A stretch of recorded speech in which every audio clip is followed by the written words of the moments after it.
Bonjour, nous sommes Sandrine et Silver du blog voyagerosetats-unis.com. Après près de 30 ans passés sur les routes américaines avec nos 4 enfants et près de 15 ans à accompagner des voyageurs dans la préparation de leur périple aux USA, nous voici à partager avec vous notre expérience et surtout notre passion des États-Unis. Alors c'est parti, laissez-nous vous faire voyager aux États-Unis.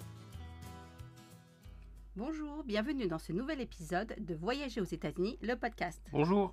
Alors aujourd'hui Silver, nous avons modifié le planning de nos podcasts pour traiter d'un sujet à demande d'un de nos auditeurs. Tout à fait. Nous avions prévu d'en parler dans les mois à venir, mais cette demande nous a fait vraiment réfléchir. Et effectivement, c'est un sujet qui peut intéresser de nombreux voyageurs et auditeurs. Et je pense que vous avez été nombreux à choisir ce lieu dans votre prochain voyage aux États-Unis. Et je veux parler du parc national de Yosemite. C'est un parc qui, de notre point de vue, s'il mérite effectivement une visite, celle-ci doit être préparée vraiment soigneusement, afin d'éviter certains écueils. Nous allons, dans ce podcast, vous expliquer en quoi le parc de Yosemite est particulier et comment l'intégrer correctement dans votre voyage. Nous parlerons notamment des saisons et de la meilleure période pour y aller, mais aussi de ce que vous pouvez y faire, combien de jours passer dans le parc, où loger, et enfin, comment l'intégrer dans votre périple. Vous voyez, le sujet est vaste et plus compliqué qu'il n'y paraît. Et après l'écoute de ce podcast, vous aurez toutes les clés en main pour réussir la visite du parc de Yosemite. Alors, j'espère que vous êtes bien installés confortablement, les oreilles grandes ouvertes. Prêts, Silver ? Tout à fait. Allez, c'est parti.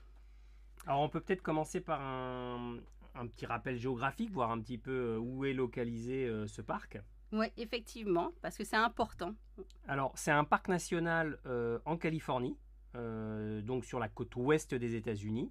Et plus précisément, il se trouve au cœur de la Sierra Nevada, qui est une chaîne de montagnes qui borde la Californie à la frontière du Nevada. Et le parc de Yosemite, il se trouve coincé entre, d'un côté, la frontière du Nevada à l'est, et de l'autre côté, la Central Valley. La Central Valley à l'ouest, c'est la vallée centrale de la Californie qui s'étend entre San Francisco et Los Angeles, mais à l'intérieur des terres. Et donc, c'est entre cette vallée centrale et la frontière du Nevada que se trouve dans la Sierra Nevada le parc de Yosemite. Petite particularité géographique qui aura son importance, on en reparlera tout à l'heure, c'est le seul parc de la Sierra Nevada qu'on peut traverser d'est en ouest. Les autres, en fait, sont bloqués par des massifs importants qui ne peuvent pas être traversés. Il n'y a pas de tunnel, donc on ne peut pas les traverser d'est en ouest, et donc ça aura son importance, on en parlera plus loin. Et ce qui est aussi important, c'est qu'il a plusieurs portes d'entrée. Alors, on en parlera aussi, on va le détailler plus tard, mais ça a aussi son importance pour voir la meilleure période pour le visiter. Ouais, il y a 4 points d'entrée ou de sortie principales dans le parc. Il y en a 3 à l'ouest et une à l'est. Donc les 3 à l'ouest, c'est par la 120. La 120, c'est la route qui va le traverser d'est en ouest. Donc on peut rentrer par la 120 via la ville de Groveland. On peut rentrer aussi par El Portal, c'est la ville la plus proche de la Yosemite Valley. Et au sud, on peut rentrer par Fish Camp, c'est l'entrée sud du parc. Et puis donc du coup, à l'est, il y a l'entrée par le col du Tioga, le Tioga Pass, qui n'est pas ouvert toute l'année à cause de l'altitude, on en reparlera plus tard, mais qui est l'entrée qui permet la traversée d'est en ouest. Ouais. Donc Yosemite, c'est un parc qui est vraiment connu principalement pour ses falaises de granit, ses nombreuses cascades et bien sûr ses séquoias géants. Tu peux faire un petit retour sur pourquoi il y a du granit ? Alors effectivement, la géologie du parc se caractérise par la présence de ces massifs de granit très importants. Alors il faut voir qu'il y a 10 millions d'années, la chaîne de montagnes de la Sierra Nevada s'est soulevée, puis inclinée. Et ça a augmenté la pente, le lit des rivières qui s'est trouvé beaucoup plus sur des pentes beaucoup plus importantes. Et du coup, ça a forcé l'érosion et cette érosion a creusé des canyons profonds, parfois étroits, sur des millions d'années qui ont suivi. Et ensuite, il y a environ 1 million d'années, il y a des glaciers qui se sont formés en altitude dans la Sierra Nevada et sur l'actuel parc de Yosemite, des glaciers qui vont découper et sculpter un certain nombre de vallées, dont la vallée de Yosemite. Ouais. Donc on a effectivement ces falaises importantes et on a aussi une vallée Voilà, au cœur du parc, en fait, il y a la vallée de Yosemite. Elle est traversée par une rivière, la Merced River. Il y a 2 rivières dans le parc de Yosemite. La Merced River qui traverse le parc de part en part et qui creuse la vallée de Yosemite. Et la Tuolumne River qui est un peu plus au nord et un peu moins accessible. Et je pense, donc là, on a parlé de la localisation géographique. C'est important aussi, c'est qu'en fait, ce parc vraiment est intéressant pour sa faune. Alors, il y a une faune assez abondante. C'est pas pour autant qu'on la voit avec beaucoup de facilité. On n'est pas à Yellowstone où on va croiser des troupeaux de bisons et Non, il une n'y a vie pas de sauvage bison, ouais. importante. Mais il y a quand même 90 espèces de mammifères qui sont recensées à l'intérieur du parc national. Parmi les plus importants, évidemment, il y a les ours noirs, hein, les black bears. Il y a aussi dans les hauteurs des bighorns. C'est les comment on appelle ça Ouais, on retrouvera plus tard le nom. les bouquetins Ouais. de montagne. Il y a des red fox, il y a des cougars, ce qu'on appelle aussi des mountain lions ou des pumas. Assez difficile à spotter hein, parce que c'est des animaux discrets. On voit beaucoup de dires, par exemple. Ouais, beaucoup de biches et de cerfs. Il y a énormément d'espèces d'oiseaux. Hein. Il y en aurait plus de 200 qui sont recensés à l'intérieur du parc et un certain nombre de reptiles également. Ouais, alors moi j'aimerais qu'on revienne juste un petit peu sur les ours, notamment parce qu'en fait il y a quand même, quand on traverse le parc et notamment aussi quand on campe, enfin pas seulement, on est confronté au bear box. Alors voilà, effectivement, alors, il y a beaucoup d'ours dans le parc de Yosemite. C'est pas des ours spécialement dangereux. Après, tout ours peut potentiellement être dangereux, mais enfin, c'est pas des grizzlies comme à Yellowstone qui sont extrêmement agressifs et qui sont connus pour attaquer l'homme. Donc, c'est des ours qui sont plus petits. Il y en aurait à peu près 300 à 500 à l'intérieur du parc. Ils ont beau s'appeler black bears, ils sont rarement noirs, ils sont plutôt marrons. Et voilà, c'est pas des gros ours. Un adulte en moyenne pèse 120 kg.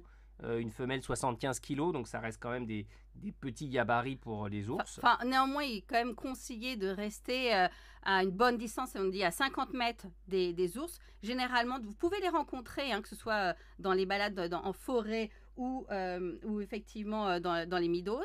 Dans ce cas-là, ce qu'on dit de toute façon, c'est qu'il faut faire du bruit. En fait, quand vous marchez, vous faites du bruit, comme ça les effraie, et eux ne sont pas surpris de votre présence. C'est surtout ça l'important, effectivement, c'est qu'ils ne soient pas surpris. C'est l'effet de surprise qui peut provoquer des comportements parfois agressifs. Alors pourquoi on parle beaucoup d'ours à Yosemite? Parce qu'en fait, dans la vallée de Yosemite, pendant très très longtemps, pour les touristes, on a attiré les ours en les nourrissant. À côté ce qui s'appelait avant le Curry Camp, maintenant le Curry Village. Et du coup, ils ont associé ces endroits-là à la nourriture. Et même si ça fait plusieurs générations d'ours que c'est terminé, l'information s'est transmise. L'information s'est transmise. Et de fait, ils n'ont pas d'or, ils n'ont pas de torse, même si on ne les nourrit plus. Il y a énormément effectivement de déchets, il y a des poubelles, il y a des restes de campements, etc. Donc de fait, il y a de la nourriture et ça continue de les attirer. Ce qui fait que sur les parkings de la Yosemite Valley, vous avez plein de panneaux qui vous indiquent attention, ne laissez pas de nourriture en évidence, mettez-les dans les coffres, ne laissez rien pendant la nuit. Les ours sont connus pour arracher les portes des voitures, casser les vitres, etc. pour accéder à la nourriture. Et si vous campez, effectivement, tous les campings, les emplacements de camping sont équipés de bear box, c'est-à-dire des boîtes métalliques dans lesquelles vous allez mettre toute la nourriture et tout ce qui est odorant pour que les ours ne viennent pas essayer de visiter votre véhicule et surtout votre tente pendant la nuit. Oui. Alors, juste un petit point, en fait. On parle de black bear, effectivement, mais c'est pas cet ours-là qu'on trouve sur le drapeau californien. Effectivement, c'est un grizzly qu'on trouve. L'animal emblématique de la Californie, l'ours de Californie qu'on retrouve sur le drapeau, c'est un grizzly bear. Mais il y avait des ours grizzly lorsque les Européens ont découvert la Californie pour la première fois, mais il n'y en a plus aujourd'hui, mais c'est resté emblématique dessus. Oui, alors juste un dernier point sur la faune sauvage. Surtout, faites attention, ne vous approchez d'aucun animal sauvage, parce qu'il peut être aussi porteur de la rage, hein, notamment parmi les chauves-souris.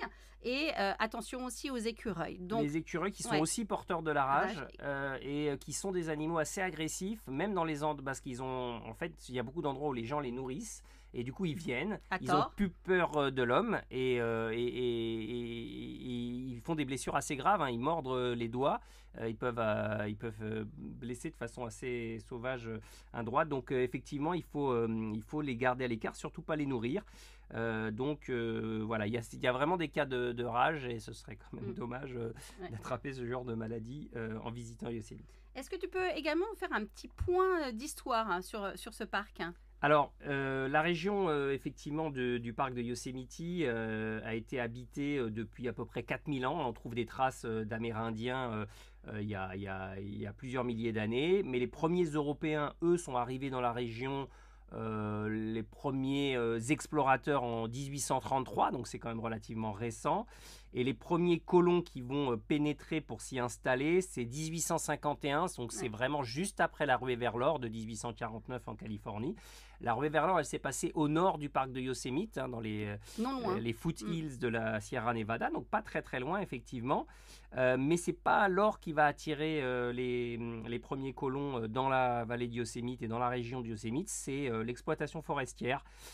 Qui est d'ailleurs utile à l'exploitation minière parce qu'on a besoin de beaucoup d'arbres et de planches et de poutres pour l'exploitation des mines. Et donc du coup, on en a cherché, on en a trouvé dans cette région-là et on a surtout trouvé les séquoias géants qui fournissaient un bois exceptionnel, donc qui a commencé à être exploité dans la deuxième partie du 19e siècle. Et puis tout de suite, donc voilà, ce qui va causer le peuplement de la région, c'est l'exploitation forestière et tout de suite après le tourisme, parce que dès le début, il va y avoir un attrait pour ces arbres incroyables et une forme de tourisme qui va s'installer et qui va jouer dans la protection du parc. Bah alors de fait, c'est pas le premier parc national.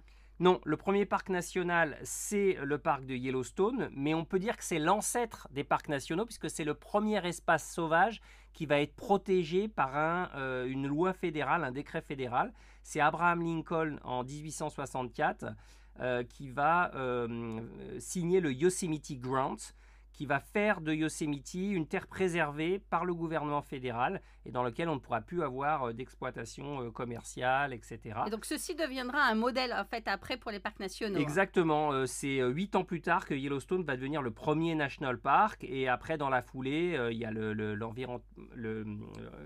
Naturaliste. naturaliste effectivement John Muir qui va militer pour que Yosemite rejoigne le système des parcs nationaux, ce qui sera fait en fait quand le National Park System va être créé au début du XXe siècle. On va absorber le Yosemite Grant à l'intérieur du système des parcs nationaux. Ouais. Alors, on l'a pas dit, mais en fait, Yosemite attire plus de 4 millions de visiteurs par an. Enfin, c'est vraiment pas négligeable. C'est un des parcs les plus visités effectivement. Et l'essentiel de ces visiteurs passent leur temps dans la vallée de Yosemite, qui est vraiment le cœur du parc. La vallée de Yosemite, c'est une petite vallée, elle fait 18 km². C'est 1% de la surface globale du parc de Yosemite. Donc elle concentre beaucoup de personnes dans un petit espace. Et 95% de la surface du parc est considérée comme wilderness, c'est-à-dire espace sauvage. Ah ouais. Et le terme de Yosemite, hein? Alors, Yosemite, c'est un terme amérindien en langue Miwok. Les Miwok, c'est les tribus indiennes de la Californie du Nord, qui étaient sur toute la région de Yosemite, mais aussi beaucoup plus au nord. Et le terme Yosemite fait référence au nom que la plupart des tribus Miwok donnaient à la tribu, au peuple qui vivait dans la région de Yosemite. Ce peuple-là, lui, s'appelait les Awanichi. En langue Miwok, il considérait que le nom de la région c'était Awani. Awani, ça veut dire grande bouche, et ils s'appelaient eux-mêmes les Awanichi, mais les autres tribus ne les appelaient pas comme ça et les appelaient Yohemiti, ce qui en langue Miwok veut dire ce sont des tueurs. Sympa. Donc effectivement, traduction littérale, donc c'est effectivement la vision que les autres tribus Miwok avaient des tribus qui vivaient dans la région de Yosemite. Tout à fait. Ok, c'est bien. Maintenant, arrivons-en aux spécificités de ce parc. Alors, on entend souvent parler de Yosemite, donc, comme on a dit, pour sa vallée. Oui, donc la Yosemite Valley, c'est une vallée glaciaire, hein, comme on l'a déjà dit, qui a été sculptée par des glaciers géants au cours des glaciations sur les 30 dernières millions d'années, dont la dernière beaucoup plus récemment. Et lors des plus fortes glaciations, seul le haut de la vallée, le Half Dome et le sommet d'El Capitan, émergeaient du glacier. Donc l'intégralité de la vallée était à l'intérieur du glacier. Et ce sont ces mêmes glaciers qui ont emporté un petit bout du Half Dome. Alors le Half Dome, pour ceux qui n'auraient pas vu l'image, essayez d'en regarder une sur Internet. C'est effectivement un demi-dôme de granit qui a l'air d'être coupé net, comme s'il avait été arraché par un glacier. Alors la réalité, c'est pas réellement un demi-dôme. C'est que à sa création, il ne faisait pas un dôme complet, donc il n'y aurait que 20% du dôme qui aurait été sculpté par l'érosion. Donc c'est pas un vrai demi-dôme par érosion, mais en fait, il a bien la forme d'un demi-dôme. Et du coup, en fait, cette vallée-là propose, enfin, et ces sommets-là, des impressionnantes falaises de granit. Hein. Oui, c'est la spécificité de la Yosemite Valley, c'est que c'est une vallée qui est entourée de murs très très impressionnants, qui sont très réputés chez les grimpeurs. Il y a un film très intéressant, un documentaire. Ouais, si vous pouvez voir le documentaire Free Solo, il date de 2018 et il narre la tentative d'ascension sans équipement et sans protection de El Capitan, qui est la plus grande falaise de Yosemite, qui est une paroi verticale qui fait 975 mètres. Et donc c'est Alex Honnold, un grimpeur émérite, qui va tenter de la monter sans aucune protection, sans aucun fil, corde ou sécurité. Moi, je vous invite vraiment à regarder ce documentaire qui donne des frissons, du début à la fin. Hein. Oui, tout à fait. On croit connaître la fin, mais il y a une forte tension quand même. Il y a une tension incroyable. Donc, c'est emblématique du coup de cette grimpe à Yosemite qui est spécialisée dans ce qu'on appelle les big walls, c'est-à-dire c'est les falaises d'un seul tenant gigantesques. Donc les deux grands big walls, c'est El Capitan et le Half Dome, qui lui-même constitue sur sa partie tranchée une falaise impressionnante. Et de fait, c'est vrai que si vers nous, ça fait quelques années qu'on va au Festival Montagne en Seine, qui passe partout en France, mais notamment à Paris. Et donc, c'est 2 fois par an. Et ils montrent des documentaires, généralement, c'est 4 documentaires sur on va dire, pas des virées, mais des expéditions, effectivement, dans les montagnes. Et souvent, quand même, il y a au moins un documentaire sur Yosemite. Hein. Oui, parce que c'est quand même un haut lieu de la grimpe dans le monde. Ouais. Donc, on a vu ces falaises impressionnantes de granit, mais il y a aussi ces cascades. Oui, c'est la deuxième spécificité de la Yosemite Valley, c'est qu'elle est entourée de cascades. En fait, c'est logique, c'est que les cours d'eau, quand ils vont descendre dans la vallée, comme il y a des falaises impressionnantes, ils vont emprunter ces falaises et ils vont créer des cascades elles-mêmes très très impressionnantes. Les principales, c'est Bridalveil Falls, la Nevada Falls, la Upper et Lower Yosemite Falls, mais il y en a d'autres. Et il y en a une qui est aussi très très connue. Notamment, c'est ce qu'on appelle un phénomène. La cascade, c'est la Horsetail Fall. Et le phénomène, c'est ce qu'on appelle la Fire Fall. C'est-à-dire, en fait, c'est une cascade qui fait une assez fine coulée d'eau. Sur une très très importante hauteur, et en février il y a un alignement de la cascade avec le soleil qui fait que la cascade s'illumine pendant 5 à 15 minutes avant le coucher du soleil. Et, on a vraiment l'impression que c'est une coulée de feu. Et effectivement, on voit de nombreuses photos, vous pouvez les voir sur les réseaux sociaux, effectivement. Hein. Donc c'est à vrai vers mi-février que ça se passe. Voilà, c'est une chute qui fait 650 mètres d'un seul tenant. Et c'est un phénomène qui captive les foules, et du coup à ce moment-là en février, le parc est complètement saturé et plein. Il y a un système de permis qui est mis en place parce que tout le monde veut aller voir ce phénomène qui n'arrive pas tous les jours, parce qu'il faut encore que les nuages se dissipent au bon moment de la journée pour que le soleil passe. Ouais. Alors, ce qu'il faut savoir en fait pour les cascades, en fait, c'est que elles changent tout au long des saisons, en fait, en fonction aussi de la fonte des glaces. Hein. Tout à fait. La grande saison des cascades, c'est la fin du printemps, disons mai et juin. parfois un peu plus tard ou un peu plus tôt, ça va dépendre de la météo. Mais c'est à ce moment-là qu'on va avoir le plus d'eau dans les cascades. Et alors, il y a des cascades qui sont avec de l'eau toute l'année, mais il y a des cascades qui vont, à un moment donné de l'année, ne plus avoir d'eau. Par exemple, en août, il arrive que certaines des cascades majeures, la Yosemite Falls par exemple, soient complètement asséchées. Donc on les voit plus, ou alors il y a un tout petit filet d'eau. Puis après, les orages vont réalimenter à nouveau à la fin de l'été, au début de l'automne. Donc on va avoir à nouveau un peu d'eau pendant l'automne, mais ça dépend des années. Et pendant l'hiver, certaines peuvent geler. Donc là aussi, on a une interruption des cascades. Voilà, le pic en fait du flot, c'est en mai. Ouais. Pour toutes ces cascades. Mais il y a vraiment beaucoup de cascades qui vont à peu près de Yosemite Falls 740 mètres. Alors c'est 740 mètres, mais en 3 morceaux. En cumulé, parce qu'en fait, c'est 3 cascades qui se succèdent. Elle est coupée au milieu, donc c'est pas d'un seul tenant. Du coup, la plus haute, ce serait Sentinel Falls, effectivement, à plus de 600 mètres. 600 mètres d'un seul tenant. Mais alors celle-ci est saisonnière, de mars à juin. Il y a un pic en mai et après, on l'a plus du tout. C'est la même chose pour la Ribbon Falls qui fait 490 mètres et qui ne va pas être toute l'année. Et après, on reparlera effectivement de la Nevada Falls et de le Vernal Falls, notamment, qu'on verra lors de balades. Alors, c'est des cascades qui sont beaucoup moins hautes. On parle plus de 100 à 200 mètres de dénivelé. Mais elles ont un flot d'eau toute l'année très, très impressionnant. Donc, c'est des cascades beaucoup plus massives. Alors voilà, donc Yosemite est connu pour ses cascades, mais aussi pour ses séquoias géants.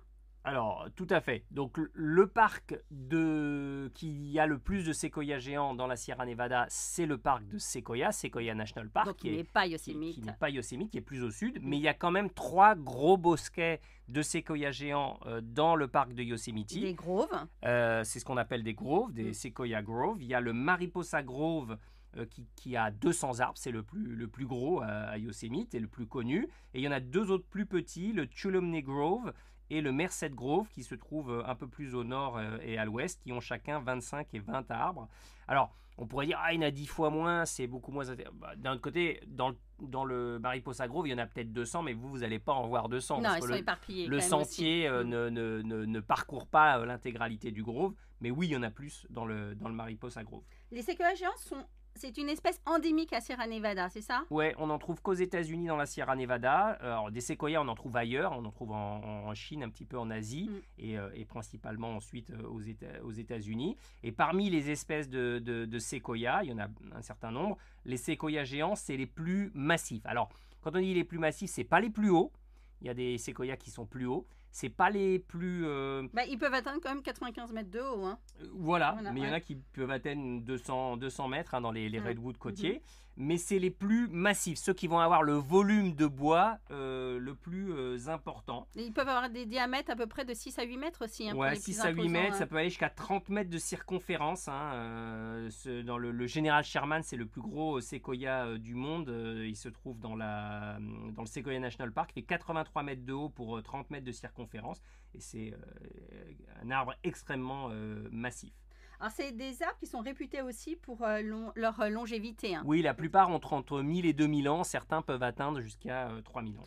Et d'ailleurs, notamment, alors je ne sais plus, c'est dans un des visitor centers, on peut voir, il y a une coupe de séquoia où on voit où ils mettent une frise chronologique aussi. Hein. Oui, il y en a plusieurs dans le parc. En fait, ils ont récupéré des séquoias qui sont effondrés. Ils ont fait une coupe et puis ils vous indiquent... l'endroit, la taille qu'avait l'arbre, pour plusieurs événements. Christophe Colomb, la naissance du Christ, etc. Donc c'est assez incroyable de voir ça. Ils ont quand même aussi une spécificité, qui est liée aussi à leur longévité. Hein. C'est que le bois et l'écorce est rouge et en fait elle est riche en tanins, et ce qui les protège du feu. Hein. Exactement, ils sont inifugés, c'est pour ça qu'ils résistent bien au feu, et même plus que ça, le feu est nécessaire à leur croissance parce que lorsque les bosquets de séquoias sont ravagés par un incendie, les séquoias survivent, mais tous les autres petits arbres qui pourraient venir et grandir autour et aller leur piquer du soleil et des minéraux, etc., eux vont être laminés et ça va faire le vide et permettre aux séquoias de mieux vivre. Donc pendant un temps, quand le National Park System a été implémenté, on a tout fait pour lutter contre les incendies. On s'est aperçu que c'était pas forcément une bonne idée, et notamment sur la santé des séquoias. Et aujourd'hui, on met le feu. Moi, ce qu'on préfère, que les feux soient maîtrisés plutôt que de grands incendies qui vont tout ravager. Et c'est ça qui est nécessaire à la bonne santé des séquoias.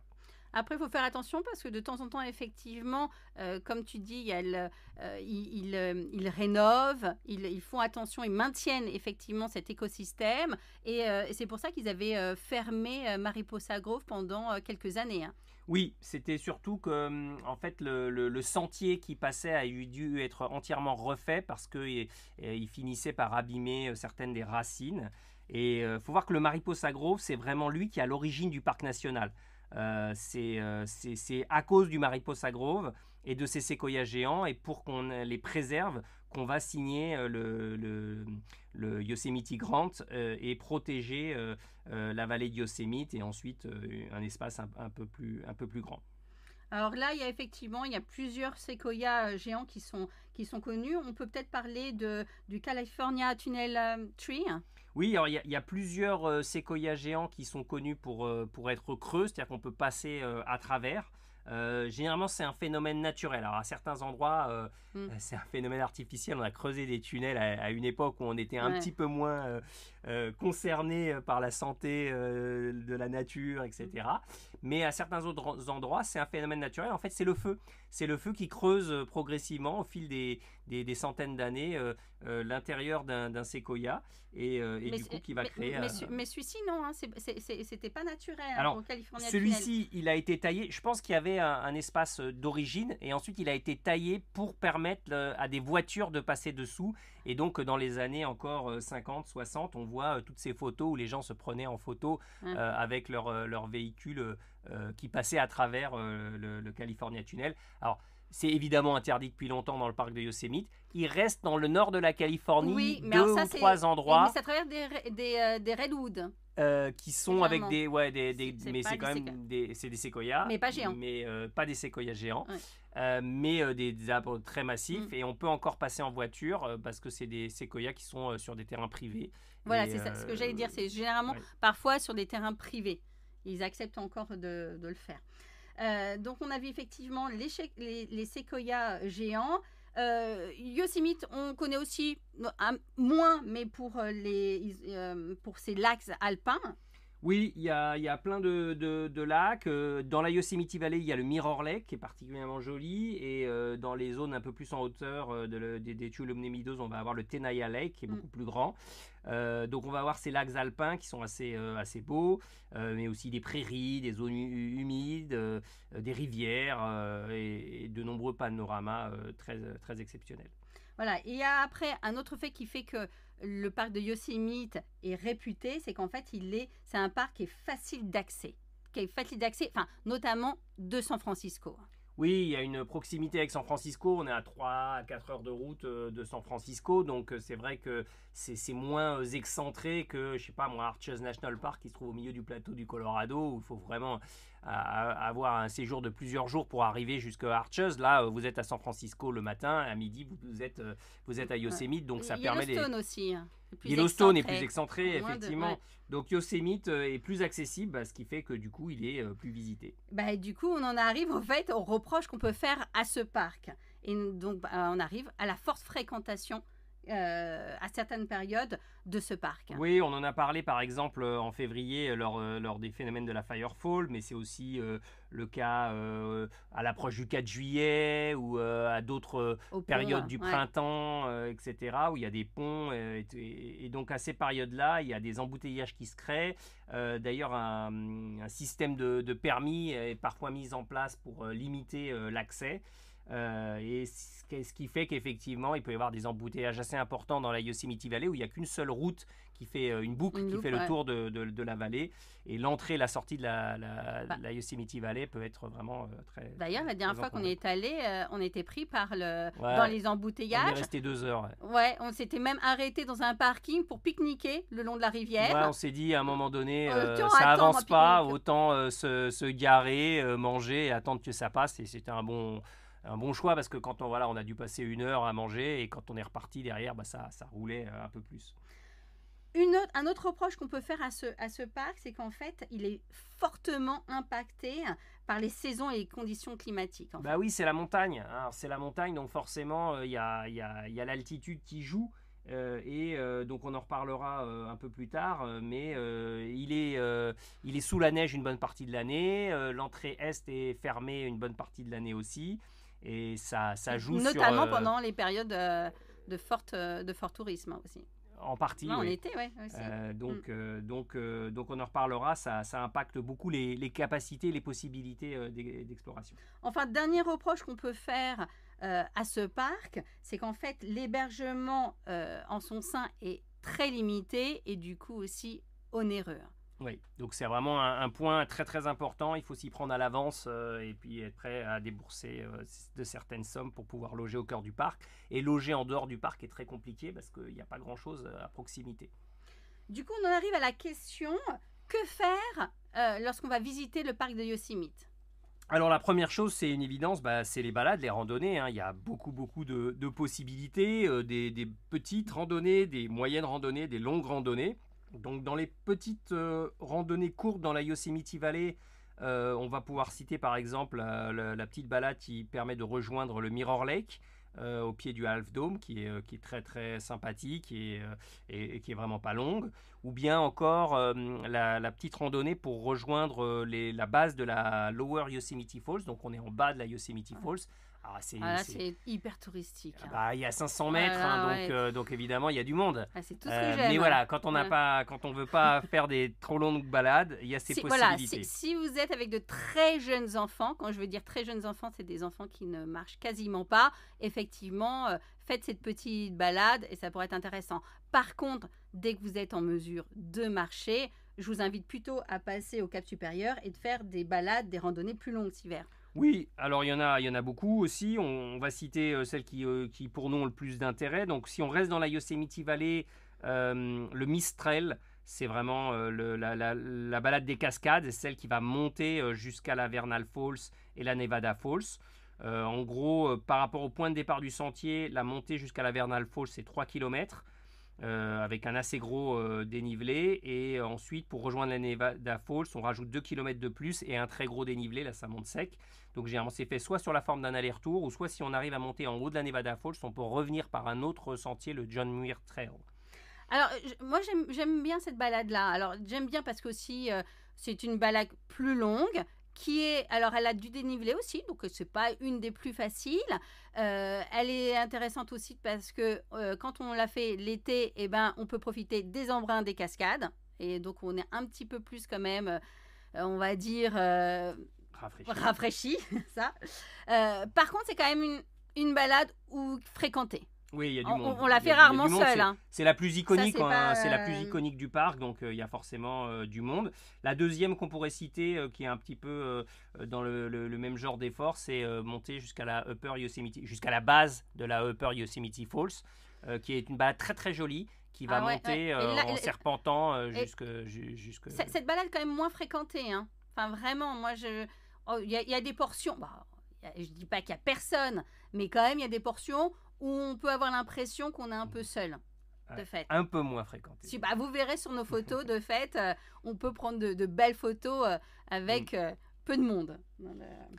Alors, si on sort de la Yosemite Valley, la deuxième partie du parc, la plus importante, c'est les Tuolumne Meadows. Donc, c'est cette partie plus en hauteur qui se trouve proche de l'entrée est du parc. Là, qu'est-ce qu'on va avoir comme courte balade ? On va avoir par exemple l'ascension de dômes de granit, par exemple le Lambert Dome. C'est un dôme de 88 mètres dont on peut faire l'ascension. On a un très très beau point de vue quand on est en haut, c'est assez sympa. C'est des balades qui plaisent beaucoup avec les jeunes enfants notamment, ça. Hein, oui, les ascensions de dôme. Elles sont sympas, ouais, tout à fait. Ou le Lyell Canyon Trail, qui est une balade d'1,2 km aller-retour le long d'une petite rivière avec des petits ponts qui est assez joli. Et si on veut une randonnée plus longue dans les Tuolumne Meadows, notre randonnée fétiche, c'est la randonnée hors des sentiers battus le long de la Tenaya Creek. Alors, il n'y a pas vraiment de sentier à suivre, donc c'est vraiment une balade en dehors des sentiers battus. Elle n'est pas forcément marquée sur les guides. C'est pourrait expliquer qu'il n'y ait pas beaucoup de monde qui la voilà, passe. Mais du coup, elle est plutôt sympa. En tout cas, elle est décrite en détail et détaillée sur son tracé dans notre carnet de route Californie et notre carnet de route Californie et plateau du Colorado. On l'indique parce que pour nous, c'est une des balades vraiment, vraiment très très belles. Et la fin de la balade arrive sur des zones de granit dont on voit clairement qu'elles ont été raclées par les glaciers et au fond desquelles, à certains moments de l'année, la Tenaya Creek se transforme en toboggan naturel sur une centaine de mètres de long et c'est assez exceptionnel. Et là, pour le coup, vous pourrez être seul au monde. Et là, il y a moins de monde, il y a vraiment beaucoup moins de monde. Alors, on va parler d'une balade qui est longue aussi, qui est assez longue. Peut-être notre balade la plus longue, mais j'avoue, celle qui nous a laissé des souvenirs mais merveilleux. Voilà, si vous êtes prêt à faire une balade à la journée, une balade beaucoup plus longue, il y a 2 options, dont celle qu'on va conseiller le plus. Alors, on va parler de la première d'abord et on va faire l'autre après. Donc, la première, ce serait de monter au Half Dome. Donc, c'est une balade qui est assez iconique, mais elle est assez exigeante. Il y a beaucoup de marches. Pour y arriver et surtout le vertige quand même. Hein. À la fin, uniquement à la fin. Vous n'êtes pas obligé de faire voilà. Alors la problématique c'est que la dernière section, celle qui va monter sur le Half Dome lui-même, il faut un permis. Donc vous pouvez faire l'essentiel de la balade pour rejoindre le pied du Half Dome, le pied arrière du Half Dome sans permis, mais après la dernière section en fait. J'avoue, moi c'est pas le permis qui va m'arrêter. Hein, voilà, il faut demander un permis à l'avance. Ils sont difficiles à avoir, c'est une loterie. Et après, la dernière section, il ne faut pas avoir le vertige. Ça monte effectivement sur le dôme de granit avec une sorte de pseudo-escalier qui est installé. Est-ce qu'on peut comparer cette dernière partie à la dernière partie d'Engine's Landing dans Zion? Je pense que c'est différent. Je pense qu'il y a moins de vertige sur le Half Dome. Ah ouais. Mais parce qu'on n'est pas au bord du vide. Et nombre de morts. Mais par contre, c'est extrêmement pentu. Ouais, donc c'est particulier. Voilà. Parlons maintenant de la deuxième balade. Voilà, celle qu'on va conseiller celle que moi, je peux faire. Plus de monde. Voilà. C'est le Panorama Trail. Alors le Panorama Trail, en fait, c'est une randonnée de 14 km. Qu'on va faire en fait en prenant une navette pour monter jusqu'au Glacier Point. Alors le Glacier Point, c'est un point de vue en surplomb de la Yosemite Valley. Un sublime point de vue. Super point de vue sur le Half Dome, vue sur toute la vallée. On voit certaines des cascades et tout. Et en fait, on va prendre une navette qui part du bas de la vallée, qui part 2 fois par jour. Il y a 8h30 et 14h, je crois. 13h, et elle va vous monter jusqu'au Glacier Point. Alors normalement c'est une navette aller-retour, mais vous pouvez la prendre en aller simple. Et l'idée du Panorama Trail, c'est que vous la prenez en aller simple et que vous allez ensuite descendre à pied depuis le Glacier Point jusque dans la vallée.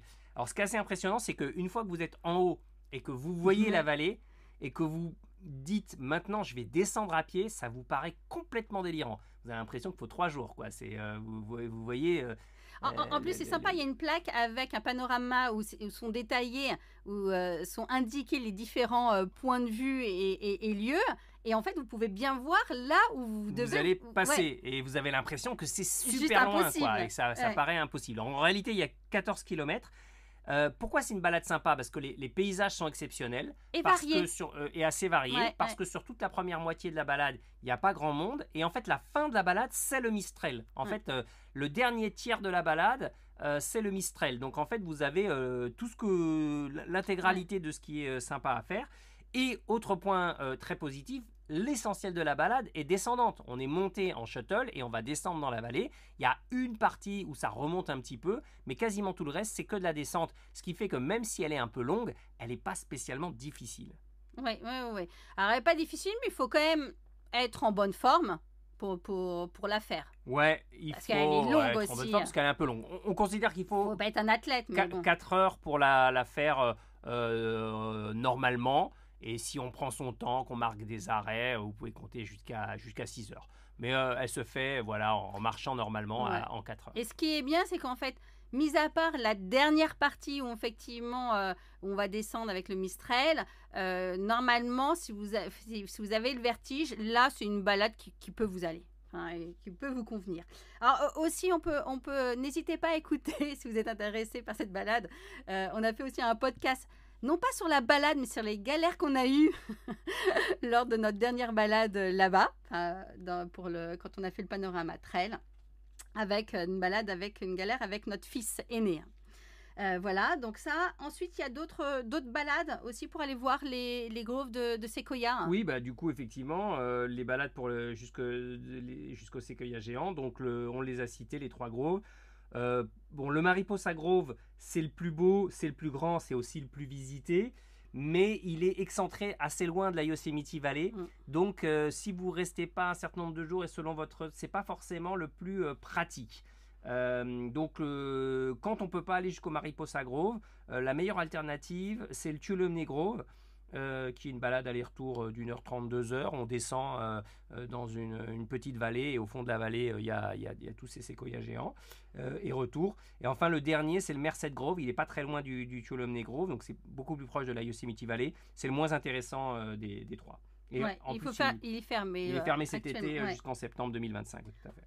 En fait, on vous invite donc pour toutes ces balades, de toute façon, avant de les faire et de les programmer, d'aller sur le site du parc pour voir effectivement les parties qui sont ouvertes ou fermées. Comme ça. Donc là, on peut faire des balades quand on a c'est la première activité, la plus logique. Voilà. Évidemment, on ne va pas à Yosemite si ce n'est pas pour faire un petit peu de randonnée. La deuxième activité qu'on pourrait évoquer dans le parc, c'est la baignade. Alors, on parle évidemment pour l'été. Baignade dans la Merced River. Alors attention. C'est baignade ou plutôt trempage des pieds? Elle est fraîche. C'est alimenté jusqu'à la fin de l'été par la fonte des glaces, donc elle est fraîche. Mais quand moi je dirais glaciale. Voilà, on peut se rafraîchir, on peut pique-niquer sur les plages le long de la Merced River. On peut citer Cathedral Beach ou Sentinel Beach qui sont assez sympas. Puis il y a aussi des piscines en fait dans le cœur de la vallée. Notamment la piscine du Yosemite Valley Lodge qui est ouverte au public pour $5 par adulte, $3 par enfant, qui a une sublime vue sur la Lower Yosemite Fall. Vraiment, n'hésitez pas à y aller. Et il y a une seconde piscine ouverte au public, c'est celle du Curry Village. Elles sont ouvertes en général de Memorial Day, donc de mai, jusqu'au Labor Day, donc c'est début septembre. Il y a aussi 2 autres piscines au Ahwahnee Hotel dans la Yosemite Valley ou au Wawona Hotel plus proche du Mariposa Grove, mais elles sont des piscines d'hôtel qui ne sont réservées qu'aux clients de ces hôtels. Voilà. Alors on a parlé de baignade ou de trempage dans l'eau. Il y a d'autres activités aquatiques qu'on peut faire auxquelles on n'aurait pas forcément pensé. Oui, et notamment le rafting. Alors, rafting, il y a vraiment deux choses bien différentes. Donc, d'abord, on peut faire dans la vallée Yosemite, sur la Merced River. Il y a une section de 3 miles de la rivière qu'on peut descendre en raft. Des rafts qu'on peut louer au Curry Village Recreation Center. Alors attention, là on ne parle pas du tout de rafting en eau très vive. C'est du rafting sans guide. On vous donne un raft et vous vous laissez juste porter par le courant. Il n'y a rien de technique, de compliqué. C'est plutôt une autre façon de découvrir la vallée et la rivière en embarcation pneumatique, on va dire, plus qu'en raft dans le sens où les gens l'entendent particulièrement. Alors c'est une façon amusante de découvrir la Yosemite Valley. En revanche, c'est pas réservable parce qu'en fait, ils savent pas quand est-ce qu'ils peuvent le faire en fonction des saisons, etc. Donc, s'il y a assez d'eau, s'il y a assez d'eau, etc. Donc, il faut aller le matin au Curry Village et vérifier si c'est possible. C'est vraiment premier arrivé, premier servi.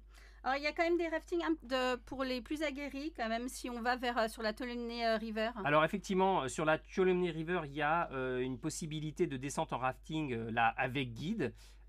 C'est une journée entière en général, c'est une grosse journée. Il y a 18 miles de descente, il y a 15 rapides majeurs à franchir. Donc, c'est vraiment une superbe journée de rafting. Par contre, c'est excessivement cher. Il faut compter dans les $370 par personne pour cette excursion d'une journée avec le repas qui est compris au milieu. Ouais, et c'est pour des enfants peut-être à partir de 12 ans plutôt. J'ai pas ça en tête, mais c'est probablement pas pour les trop jeunes enfants parce que c'est du rafting qui peut tabasser un petit peu à certains endroits. Alors, il y a un rafting qu'on peut faire éventuellement quand on sort. sur le départ, quand on Alors, est sur le départ de Yosemite ou avant d'arriver effectivement, au parc. hors de Yosemite, Ouais. mais en périphérie de Yosemite, il y a des possibilités de rafting qui sont là pour le coup plus familiales. On peut en faire sur la Merced River près de Merced hors du parc, mais ça ferme quand les eaux sont trop basses en été, donc en fait c'est possible qu'en début d'été. Et aussi sur la Stanislas River, dans la petite bourgade de Night Ferry, c'est du rafting sans guide très sympa, mais c'est que le week-end, les vendredis, samedis et dimanches. Mais quand on approche ou qu'on sort Ouais. de Yosemite, c'est Du une coup, possibilité voilà, sympa. c'est pas facile à planifier dans un voyage itinérant, mais regardez quand même. Si ça colle, ça peut être une idée marrante. Voilà, donc là, on a vu les activités aquatiques. Après, des petites activités, ça peut être, alors petites, pourquoi pas, pas vraiment, mais l'escalade, on vous a parlé de ces falaises de granit. Alors, il y a des zones dans la Yosemite Valley où on peut faire de L'initiation. Hein. l'initiation Ouais. et surtout monter sur des boulders. Donc là, Mm. pour le coup, comme dans la forêt de Ah bon, Fontainebleau, ah oui, quoi, c'est sans pas- matériel. Ça, c'est toujours possible. Et puis, il y a de l'initiation à l'escalade sur paroi verticale qui est faite pour voir un petit peu ce que c'est. Donc, c'est toujours une possibilité. Il y a des guides qui vont. Moi, je dis qui pourquoi vont pas. vous C'est comme ça faire du sur surf quelques heures. à Waikiki Beach. Faut le faire. Voilà. Et puis on peut aussi louer des vélos dans la Yosemite Valley pour explorer la vallée à vélo. Bon, il n'y a rien d'exceptionnel non plus, mais enfin c'est une possibilité. Non, mais ça peut être bien avec des enfants en bas âge notamment. Effectivement, ils peuvent louer des petites, comment ça s'appelle pas des... Le genre de traîneau Voilà. qu'on met derrière pour tracter Voilà, les enfants. ouais. Oui, tout à fait. Ok, ça. On peut parler de quelques activités spécifiques en hiver. Alors effectivement en hiver, il y a une partie grosse partie du parc est sous la neige. Du coup il y a des activités qui vont aller vers la balade en raquette, Ça doit la être luge, sympa. le tubing. Et puis même le ski, hein. Il y a une zone qui est le Badger Pass Ski Area qui est pas très loin de la Yosemite Valley et qui permet le ski alpin, le ski de fond, le ski de randonnée. Donc c'est des zones voilà, qui sont fermées en été mais qui sont ouvertes en hiver pour ces activités-là. Du coup, vous voyez qu'en fait, il y a de nombreuses activités différentes que vous pouvez faire lors de votre visite dans le parc. Après, ceci dépend, enfin, de ces activités, ce que vous pourrez faire, dépendent effectivement de la question de la saison. Quand est-ce que vous allez aller effectivement dans le parc? Quelle est la meilleure période pour visiter le parc? Voilà, alors effectivement, si on parle des saisons, la première chose qu'il faut vraiment bien intégrer, c'est la notion d'altitude. C'est ça qui va jouer le plus dans la météo et la saisonnalité. Donc pour bien comprendre, la Yosemite Valley, au fond de la vallée, on est à 1200 mètres d'altitude. Donc on est relativement bas quand même. C'est pour ça que la Yosemite Valley est accessible toute l'année et n'a pas forcément de neige, même en hiver, ça va dépendre des moments. Mais c'est pour ça aussi que quand on campe, parce que nous on campe généralement, on n'a pas très chaud hein, pendant la nuit. Hein, quand on est dans la vallée, hein. On arrive, je vois effectivement. Oui, l'altitude fait même que l'été, hein. les nuits restent fraîches parce qu'on est Ouais, à une on n'a pas de certaine souci, hein. altitude. Mm. Donc Yosemite Valley, 1200 mètres. Si on va en haut de la vallée, quand on va au Glacier Point, le fameux point de départ du Panorama Trails, eh bien on est à 2200 mètres. On est 1000 mètres plus haut. Donc on a un dénivelé de 1000 mètres quand on est en haut de la vallée. Donc ça donne tout de suite une autre... voilà, pour nous, 2200 mètres, c'est les altitudes des stations de ski en France. Et si on va plus dans l'est, vers l'est, je veux dire, vers le Tioga Pass, là on arrive même à plus de 3000 mètres. Oui, le col du Tioga, celui qui ferme l'entrée de Yosemite par l'est, il est à 3300 mètres. Le col, hein, pas le haut des sommets, le col. Donc ça veut dire qu'on est beaucoup plus haut en altitude. Et c'est ça qui explique que ce col est fermé pendant tout l'hiver, c'est qu'il est complètement recouvert par la neige. Et c'est pour ça que nous, quand on était allé la dernière fois, c'était en début juillet comme ça, on a pu faire des balades avec de la neige. Alors dans voilà, cette partie-là. On n'a pas marché dans la neige. On a fait des batailles de boules de neige quand même. Voilà, mais on trouve des restes de plaques de neige en altitude, effectivement, début juillet, il en reste encore. Alors, ce qui nous amène du coup à l'information principale qui est cette question de ce fameux col du Tioga. Alors, pourquoi il est important ce col? Puisque comme on l'a dit, c'est le seul qui permet de traverser le parc d'est en ouest. Et pourquoi c'est intéressant de traverser le parc d'est en ouest?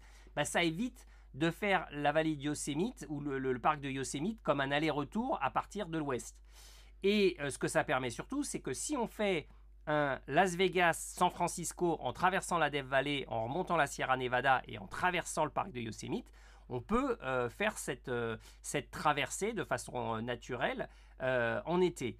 Mais on ne peut pas la faire toute l'année puisque, comme on l'a dit, le col du Tioga ferme dès les premières neiges et ne rouvrira que quand il sera déneigé. Alors, quand est-ce qu'il commence à être déneigé? En fait, on commence à déneiger à partir d'avril et ça prend environ 2 mois de déneiger le col du Tioga. Et c'est variable selon les années. Enfin, il y a quand même récemment, on a eu le souci avec des clients qui étaient vers le 20 juillet et le col était toujours fermé. Hein. En général, Oui. c'est entre fin mai et mi-juin que c'est déneigé. Ce qui est important, ce que tu dis, c'est en général. Exactement. Il y a certaines années, on peut avoir un col déneigé dès le début mai. 2015, le 4 mai, c'était déneigé. Mais il y a certaines années, s'il y a un très fort enneigement sur la Sierra Nevada en hiver, c'est ce qui est arrivé en 2023, le col a été déneigé le 22 juillet. Ouais. Donc tous les gens qui avaient prévu de traverser le parc début juillet, ils se sont retrouvés carottes et ils ont dû faire le contournement qui est très très très long. Il y a 6 heures de route pour contourner intégralement. En fait, tu le contournes en fait vers le nord et tu passes par le lac Tahoe en fait. Pas très loin du lac Tahoe, ouais. Tout à fait. Et là, ça fait un contournement de combien? 6 heures. 6 heures. Ouais. 6 heures sans s'arrêter, quoi. Donc non, c'est une grosse route. Mais voilà, donc du coup, il faut bien l'intégrer. Si vous partez au printemps, dites-vous que le col sera fermé. Et si vous partez au tout début de l'été, faites encore attention parce que ça va dépendre des années. Alors, on a une indication un petit peu de ça. C'est quand on est en mars-avril, si on regarde le niveau d'enneigement dans la Sierra Nevada, quand on est à 100% d'enneigement par rapport à la moyenne des années, on peut se dire que ça va être courant juin jusqu'à fin juin que ce sera déneigé. Mais si on arrive à du 130, 150, 200% d'enneigement, là on se dit attention, il va falloir attendre la fin juin, le début juillet, voire la mi-juillet. Et donc c'est ça qui va pouvoir nous guider un petit peu sur la date de réouverture. Donc là, on pourrait dire que pour des questions de praticité, effectivement, il est préférable d'aller à Yosemite l'été. Mais l'été, est-ce qu'il n'y a pas des soucis avec les feux de forêt? Alors, en été, les inconvénients, c'est quoi? C'est effectivement les feux de forêt qui peuvent être gênants parce qu'ils peuvent créer... Alors évidemment, ça ne va pas tout cramer autour de Yosemite, autour de vous, mais c'est vrai qu'il y a pas mal de feux dans la Sierra Nevada. Et quand c'est le cas, il peut y avoir des accumulations de particules, de nuages de cendres en fait qui rendent l'air un peu moins bien respirable ou qui vont rendre l'accès au soleil, ça va voiler un petit peu le soleil. Ça arrive chaque année, pas toujours, pas tout le temps, pas partout, mais c'est toujours une possibilité. Et l'autre inconvénient éventuel de l'été, normalement, effectivement, en été, c'est une bonne période parce normalement, on peut avoir accès au parc et y traverser d'est en ouest, comme ça. Il fait chaud, mais on peut trouver effectivement des balades qui sont intéressantes. Il y a effectivement, alors les cascades, certaines cascades peuvent être asséchées. Voilà, c'est ça le deuxième. C'est que plus vous allez vers la fin de l'été, plus vous avez de chances d'avoir moins d'eau dans certaines cascades. Et c'est vrai que si les gens viennent pour, par exemple, la Yosemite Falls, en août, souvent, il ne reste plus qu'un petit filet d'eau. Mais bon, l'inconvénient aussi principal l'été, c'est la fréquentation. Alors, c'est pas la période la plus haute. Non, c'est clairement pas la période la plus haute. On le voit très sincèrement. Les permis. Non, mais par rapport aux périodes de nos clients et des voyageurs. Parce que c'est pas forcément les mêmes périodes que les touristes américains qui, eux, peuvent y aller effectivement sur 2-3 jours.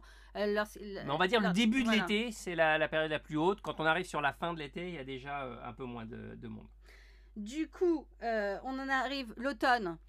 Donc l'automne, c'est pas mal parce que avec les orages, il y a à nouveau un petit peu plus d'eau dans les cascades. Mais l'automne est court. Les premières neiges peuvent arriver assez vite et assez tôt. Et puis la météo est un peu plus variable. Donc c'est une période qui n'est pas inintéressante, mais qui présente ses risques en termes de météo. Et puis qui peut être très raccourcie. Il y a des hivers qui commencent très tôt. Oui, mais on peut aussi profiter des couleurs automnales. Et on peut, effectivement, vers la mi-octobre, avoir ces couleurs automnales. Mais c'est vraiment une très courte période parce que dès la fin octobre, il peut y avoir la neige qui arrive. Du coup, l'hiver, qui serait en fait mi-novembre, on pourrait dire. Qui commence tout doucement mi-novembre, mais on va dire ça va être décembre à mars. Là, bah du coup, c'est pas inintéressant, mais il y a beaucoup de choses qui sont plus possibles. Il y a beaucoup de sentiers de randonnée qui sont enneigés, certains ne sont pas praticables, mais par contre, ça se prête à toutes les activités d'hiver, aller faire de la luge, aller faire de la randonnée en raquette, aller faire du ski, donc c'est possible. Bah, il y a ça, et en plus, effectivement, comme tu le disais, ça peut être de temps en temps, effectivement, pendant les périodes de vacances, en fait, il y a une forte fréquentation par les Américains aussi. Du coup, on en arrive à la dernière saison, qui est le printemps. Bah, le printemps, c'est plutôt court. Hein, c'est une bonne saison, mais c'est une saison aléatoire aussi. C'est un peu comme l'automne, c'est-à-dire qu'on ne sait pas très bien c'est quand le printemps. Est-ce que ça commence en avril? Est-ce que ça commence en mai? Des fois, est-ce que ça commence en juin? Ça va dépendre du niveau d'enneigement. Et ça, du coup, ça rend la période un peu compliquée. Alors, c'est la période où il y a le plus d'eau dans les rivières et donc dans les cascades. Donc ça, c'est un très très bon point. Mais on est toujours soumis à cette impossibilité de traverser le col du Tioga et encore à des taux d'enneigement toujours assez importants. Oui, il y a certaines routes, effectivement, qui sont fermées encore, hein, même jusqu'en mi-avril, comme ça. Et il peut y avoir aussi une forte fréquentation à certains week-ends aussi. Oui, pendant le spring break, il y a des week-ends qui sont très très demandés. Voilà. Donc on a vu les 4 saisons. Maintenant, comment préparer sa visite sur place? Alors il faut donc c'est un national park. Du coup, le coût, si vous prenez le pass pour tous les parcs, c'est $80. $80 si vous avez le pass America the Beautiful, mais si vous n'avez pas de pass parce que vous ne faites qu'un seul parc, vous êtes venu à San Francisco, vous voulez faire juste Yosemite, c'est $35 par véhicule et vous avez 7 jours pour découvrir le parc. 3 jours, pardon. Ouais. Doit-on réserver? Alors, ça dépend de la période. Donc, en février... Et puis, à l'approche de l'été, effectivement, il y a des systèmes de timed entry où on doit réserver à l'avance son entrée dans le parc. Alors, il donne toujours les informations très tard. Donc là, par exemple, on est en train d'enregistrer, on est fin mars. Ouais. Et on n'a toujours pas les informations sur comment va fonctionner le système de permis pour cet été. Bon, d'un autre côté, il y a un gros volume de permis, hein, donc il ne faut pas paniquer. Mais c'est juste si vous y prenez 48 heures à l'avance, vous risquez clairement de ne pas en avoir assez. Si on dort, par contre, si on a réservé un hôtel dans le parc, faites bien attention parce que dans le parc, effectivement, si le portal n'est pas dans le parc. Mais si vous êtes à l'intérieur de la Yosemite Valley ou à d'autres endroits à l'intérieur du parc, et notamment dans les campings, dans les campings ou dans les hôtels ou dans les lodges, vous n'avez pas besoin de time entry pour rentrer à vos dates. Autre possibilité, si vous n'avez pas réussi à sécuriser une time entry, l'entrée reste ouverte très tôt le matin et très tard le soir. Je crois qu'il faut arriver avant 5h du matin. Avant, c'était 6h. Je crois qu'ils ont encore... il faudra voir pour cet été. Et voilà, si vous arrivez très très très tôt, en fait, avant l'ouverture, les routes sont ouvertes 24h sur 24. Mais les guérites de contrôle à l'entrée du parc, évidemment, elles ferment pendant la nuit. Il n'y a personne qui va vérifier l'entrée et votre passe ou autre. Donc du coup, si vous passez à ces moments-là, eh bien, c'est pas considéré comme illégal. Et en fait, vos time entries sont jamais vérifiés à l'intérieur du parc, mais juste aux entrées. Donc, si vous rentrez suffisamment tôt, vous pouvez rentrer sans time entry. Ok. Comme on a vu, il y a quand même, point de vue pratique, il y a certaines balades qui demandent des permis. Ça, on en a déjà parlé. Vraiment très très peu, hein. Là on parle du Half Dome, voilà, mais toutes les autres dont on a parlé ne requièrent aucun permis. Voilà. L'organisation, donc généralement en fait c'est un parc qu'on visite en voiture, enfin on y va en voiture, on en a parlé, mais il y a on peut aussi le faire à partir soit de San Francisco, soit rappelle-moi la ville. Plusieurs en fait. Il y a un système de bus qui est le YARTS qui a 4 routes majeures qui conduisent dans Yosemite. Une depuis l'est qui vient de Mammoth Lake et 4 à l'ouest, Sonora, Oakhurst et Merced. Voilà, et Merced qui est intéressant parce que l'Amtrak passe par Merced, donc depuis San Francisco ou Los Angeles d'ailleurs, ou Sacramento, on peut rejoindre Merced. en train. Et depuis Merced, on peut ensuite rejoindre la Yosemite Valley en bus. Et à l'intérieur de la Yosemite Valley, il y a une shuttle. Donc théoriquement, on peut faire beaucoup de choses à Yosemite sans le véhicule. C'est quand même beaucoup moins pratique. Ouais. Enfin, nous, c'est l'option qu'on avait choisie pour notre tout premier voyage aux États-Unis. Hein. On avait choisi effectivement. On ne conduisait pas, donc c'est ce qu'on avait fait. Et voilà. Ensuite, donc l'organisation sur place, il faut savoir effectivement donc il y a un fort trafic dans la vallée, notamment. Enfin, pour aller dans la vallée, mais après effectivement, à l'intérieur de la vallée, il y a un système de shuttle. Oui, si on ne veut pas conduire, problème pour se garer, etc., il y a plusieurs shuttles. Et sachant que les parkings aussi sont limités. Hein. Ouais. Donc à l'intérieur de la Yosemite Valley, il y a 2 lignes. Il y a une ligne toute petite qui fait une petite boucle et qui est vraiment là pour conduire entre les installations des différents campings, General Store, etc. Et il y a une boucle plus grande qui fait l'intégralité de la boucle de la Yosemite Valley et qui permet de conduire aux différents départs de randonnée, plages le long de la Merced River, etc. Donc c'est des navettes gratuites qu'on peut prendre toute la journée, qui commencent assez tôt le matin, qui finissent assez tard le soir. Après, comme on a vu tout à l'heure, il y a quand même des navettes payantes, notamment si on veut faire le Panorama Trail. Alors effectivement, il y a des navettes payantes qui permettent d'aller sur des départs de randonnée plus éloignés. Il y a une navette payante qui va jusque dans le Tuolumne Grove et il y en a une qui monte au Glacier Point et qui permet de faire le Panorama Trail. Tu te souviens du prix de la navette pour le Panorama Trail? Je crois que c'est $25 pour l'aller simple et une quarantaine pour l'aller-retour. Ok, j'aurais dit plus cher. Okay. Il y a aussi une shuttle au Mariposa Grove, puisque le sentier de randonnée pour aller jusqu'au séquoia géant est quand même un petit peu long, et pour les gens qui ont des difficultés à marcher, il y a une navette gratuite qui part du parking et qui monte comme ça toute l'année. Et puis en hiver, il y a une navette gratuite qui va entre la Yosemite Valley et le Badger Ski Pass Area, Badger Pass Ski Area, qui est l'endroit où on peut faire du ski et des activités dans la neige.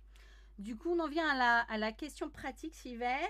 Combien de jours consacrés à la visite de Yosemite? 1 jour, 2 jours, 3 jours, voire plus? Alors, qu'est-ce que tu dirais? Nous, on considère qu'il faut essayer d'en profiter 2 jours, voire 3 jours. Donc, avoir au moins une nuit à l'intérieur du parc. Et si on veut faire des choses un petit peu correctement, plutôt 2 nuits. Mais après, on sait que c'est compliqué quand on a un itinéraire et qu'on n'a que 2 ou 3 semaines. Et on a d'autres choses à faire, etc. Mais voilà, si on peut mettre 2 nuits dans la Yosemite Valley, ça permet vraiment d'avoir une journée complète pour la randonnée dans la Yosemite Valley et d'avoir le temps sur l'aller et sur le retour de faire d'autres choses en traversant. Parce que comme vous avez vu, effectivement, il y a de nombreuses activités à faire sur place et du coup, si vous n'êtes pas pris ni par le temps ni par l'argent, parce que c'est quand même un certain budget, dans ce cas-là, vous pouvez rester effectivement plusieurs jours et faire à chaque fois de nombreuses balades. Voilà. La seule chose qu'on déconseillerait fortement, c'est de traverser Yosemite sans s'y arrêter une nuit. Il y a des gens qui font ça, ils font une nuit à Mammoth Lake avant Yosemite et ensuite ils font la traversée de Yosemite et ils vont jusqu'à San Francisco. Honnêtement, si vous faites ça, vous ne pouvez rien faire. Sachant que Yosemite, San Francisco, c'est 5 heures de route. Oui, il s'arrête avant, mais en tout cas, il ne loge pas à l'intérieur, il loge de l'autre côté. Donc si vous faites ça, vous allez juste traverser le parc en voiture. Et là, honnêtement, oui, c'est joli, mais ça ne mérite pas le nombre d'heures de route si vous n'y arrêtez pas. Ok. Se pose également la question de où loger.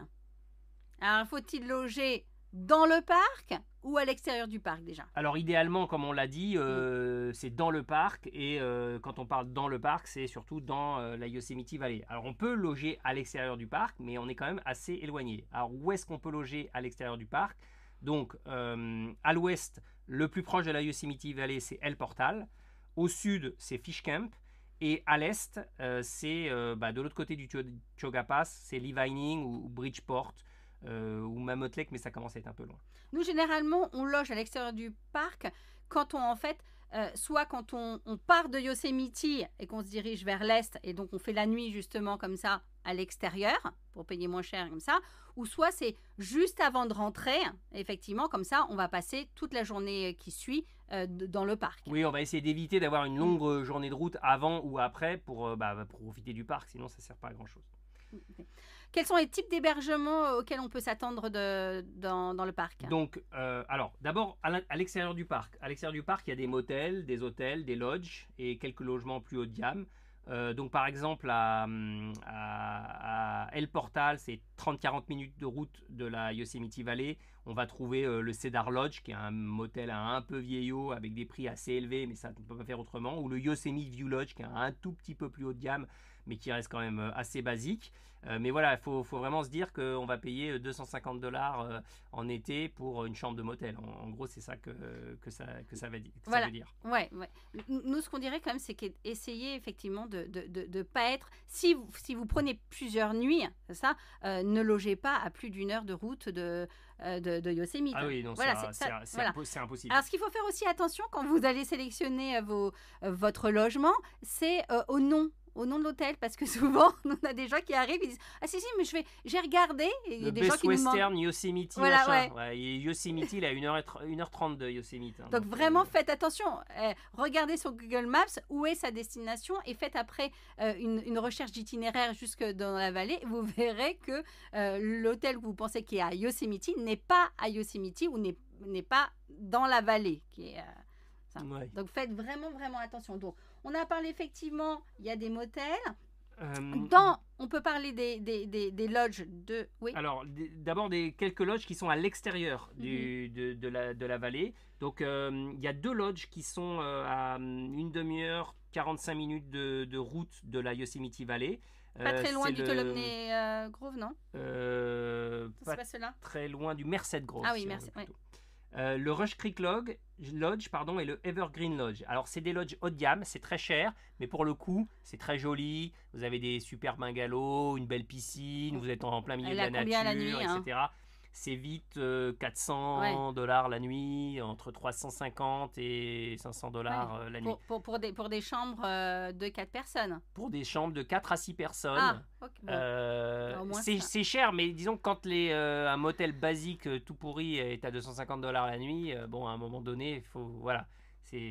En proportion, c'est pas forcément si cher que ça. C'est pas forcément luxueux. Hein. Si, c'est... Enfin, luxueux. Non, c'est pas luxueux, mais c'est de la bonne prestation. C'est censé être un bon niveau.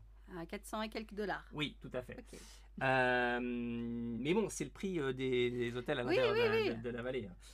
Donc ça, c'est une possibilité, mais vraiment, si vous voulez rester 2 jours au moins, je pense, et explorer toute la région proche de la vallée.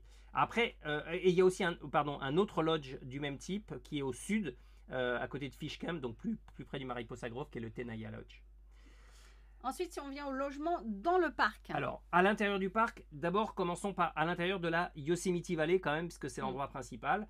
Il y a un hôtel qui est le Ahwahnee Hotel, $500 la nuit pour 2 personnes. Je suis même pas sûr qu'ils aient des chambres de 4, peut-être quelques-unes. Et très très difficile à avoir, il est tout de suite plein, c'est vraiment une solution très complexe. Après, un cran en dessous, on a le Yosemite Valley Lodge, qui est un lodge correct avec une belle piscine qu'on va trouver autour de $250-350 la nuit. Lui aussi très très très vite plein et chambre de 2 ou de 4. Et puis on a 2 autres types de logements plus spartiates, plus accessibles, mais qui sont au cœur de la vallée, qui sont le Curry Village et le Housekeeping Camp. Donc le Curry Village, c'est un logement historique, hein, il existe depuis quasiment la création du parc, et c'est des logements dans des cabines en toile de tente.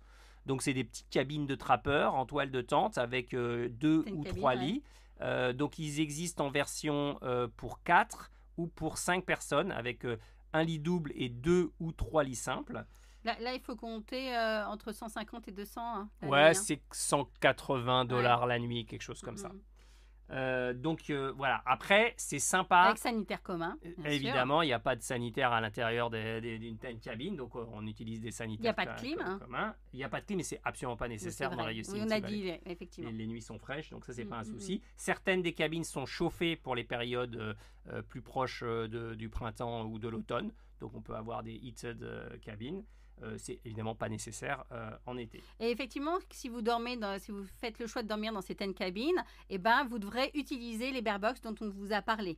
Parce Oui. qu'effectivement, il ne faut pas mettre de nourriture ou de produits cosmétiques dans votre tent cabine. Tout à fait. Donc c'est plutôt sympa, mais c'est quand même un peu une usine. C'est-à-dire que on a des tent cabines, ouais, ils en ont plus d'une centaine. Donc ça fait vraiment un gros alignement de tent cabines les unes à côté des autres. Donc ça manque un petit peu de charme. Un peu plus de charme, on en trouvera au plus petit Housekeeping Camp, qui est en fait l'ancien campement des employés en fait du parc à une autre époque. C'est des logements encore un peu plus spartiates que le Curry Village, mais du coup on est un peu plus en mode camping, il y a un peu moins de monde, donc voilà, il y a des gens bien, mais bon. Voilà, il y a des gens qui vont trouver ça plus charmant, il y a des gens qui vont trouver ça trop spartiate. Ok. Et hors de la Yosemite Valley, du coup sur la partie sud du parc, plus près du Mariposa Grove, on va avoir le Wawona Hotel qui est à l'intérieur du parc. Et puis dans la partie des Tuolumne Meadows, il y a le White Wolf Lodge et le Tuolumne Meadows Lodge, mais ça présente pas, qui ont aussi des tent cabines, mais ça présente pas un intérêt majeur de loger dans cette partie-là du parc par rapport à loger dans la vallée. Ok. Il y a des camps, enfin nous ce qu'on aime bien aussi, c'est les campings. Alors pour les gens qui sont prêts à camper, Ouais. effectivement sous tente en amenant leur propre matériel, il y a 3 campings à l'intérieur de la Yosemite Valley, le North Pine Campground, le Upper and le Lower Pine Campground. Alors c'est assez difficile de sécuriser des places, il faut s'y prendre à l'avance. Depuis quelques années, il y a une loterie qui est organisée pour avoir la possibilité de choisir tranquillement sa place au North Pine Campground.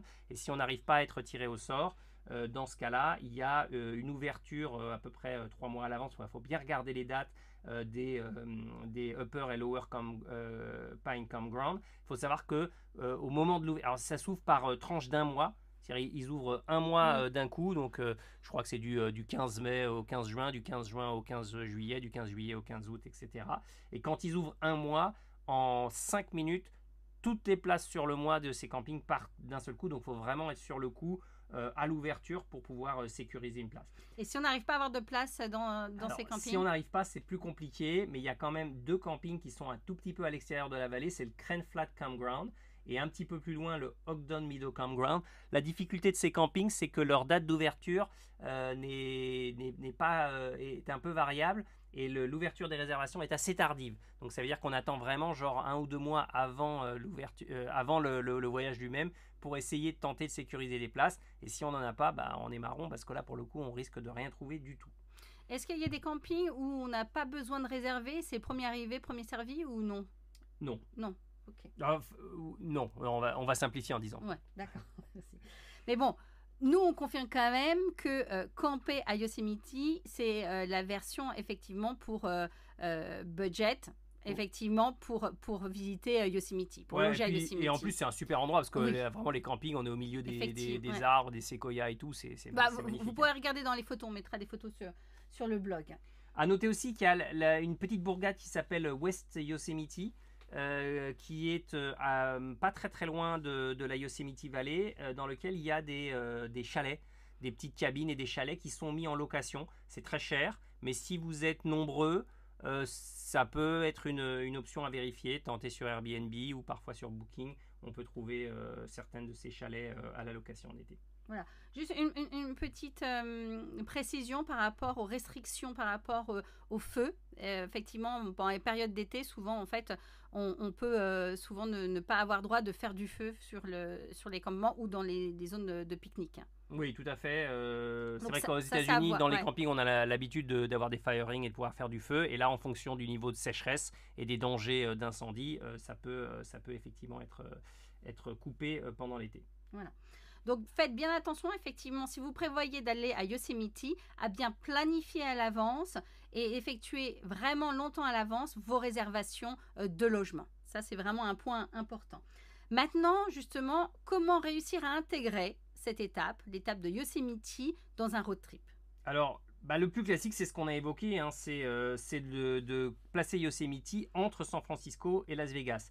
Et ça, en fait, c'est la raison pour laquelle on nous demande toujours Yosemite ou Sequoia. Et en fait, pourquoi on va préconiser Yosemite? Parce qu'on a cette capacité en été de traverser d'est en ouest. On ne peut pas le faire à Sequoia. Donc Sequoia plus au sud, si vous rentrez, vous allez rentrer par l'ouest, ressortir par l'ouest, et après, il faut encore contourner la Sierra Nevada. Et c'est vraiment beaucoup de routes juste pour faire un parc. Tandis qu'avec le parc de Yosemite, il va s'insérer parfaitement dans un trajet où on part, par exemple, de Las Vegas, on traverse la Death Valley. Ensuite, on va arriver à Lone Pine. De là, on va remonter la Sierra Nevada, Lone Pine, Big Pine, Bishop, Mammoth Lake, Lee Vining, Bridgeport. Et là, on est à l'entrée. Donc, déjà, il y a plein de choses à faire sur cette section de la Sierra Nevada. Et ensuite, on est à l'entrée est de Yosemite. On peut traverser le parc de Yosemite d'est en ouest en profitant de Yosemite. Et après, on est en face de San Francisco pour terminer. Donc, pour faire San Francisco-Las Vegas ou Las Vegas-San Francisco, c'est le plus classique. Effectivement, sinon, on peut toujours arriver San Francisco, rentrer dans le parc, ressortir pour pouvoir par l'entrée sud et ensuite aller faire... Et rejoindre la côte après. Rejoindre la côte ou aller faire Sequoia si on veut faire le doublé, etc. On en arrive aussi à la question de... Qu'a-t-il à faire autour de Yosemite? Parce que quand on veut l'intégrer effectivement dans un road trip, on regarde des activités aussi autour. Alors, à l'entrée est, c'est ce que j'ai évoqué juste avant. Donc, il y a pas mal de choses sympas à faire sur le côté est, notamment la ville fantôme du Body State Historic Park, qui est magnifique, qui est la plus belle ville fantôme de l'Ouest américain, qui est pas très loin. Le Mono Lake, qui est juste à la sortie du parc de Yosemite. Un peu plus loin, un peu plus bas, par contre, Mammoth Lake. Il y a des sources chaudes. Il y a pas mal de choses à faire dans cette région-là. Alors, effectivement, tu as raison, on n'en a pas parlé. Alors qu'on s'était dit qu'il fallait en parler. Il y a une section du parc de Yosemite qui est séparée du reste du parc et qui est accessible justement par la Sierra Nevada, par Mammoth Lake, et qui est une section dans laquelle il y a une jolie cascade, la Rainbow Falls, et surtout le Devil Postpile, qui est des colonnes de basalte. Des colonnes de basalte hexagonales.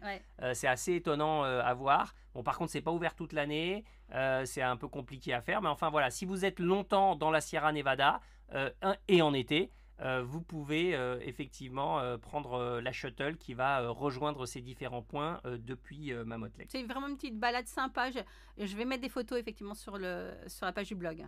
Ah, maintenant, si on voit côté ouest, quand on sort de Yosemite par l'ouest, donc quand on est pas très loin de San Francisco, qu'est-ce qu'on va trouver? On va trouver quelques... ces villes western de minières et de bûcherons, justement. Tout à fait. Alors, les villes de bûcherons, c'était Chinese Camp, Groveland. Et puis, les villes de la ruée vers l'or, un petit peu plus au nord, Jamestown, Columbia, le Columbia State Historic Park, qui est l'endroit où on a trouvé de l'or pour la première fois. C'est des endroits qui sont assez sympas à visiter. À Jamestown, il y a un musée du ferroviaire avec des vieilles locomotives à vapeur qui sont encore en activité. Et à Jamestown, il y a une activité vraiment sympa du coup. Le gold panning. On peut aller chercher de l'or dans une rivière de la ruée vers l'or avec un prospecteur qui va vous expliquer comment récupérer du gravier au fond de la rivière, le passer dans une sluice box. Et si vous avez de la chance, vous repartirez avec votre petite pépite. Avec votre, peut-être pas pépite, mais flocons. Des petits flocons d'or. C'est vraiment une activité super sympa qu'on peut faire du côté de Jamestown. Voilà, je pense que Sylvain, là, on a fait le tour de ce qu'il faut savoir afin de préparer une visite du parc national de Yosemite.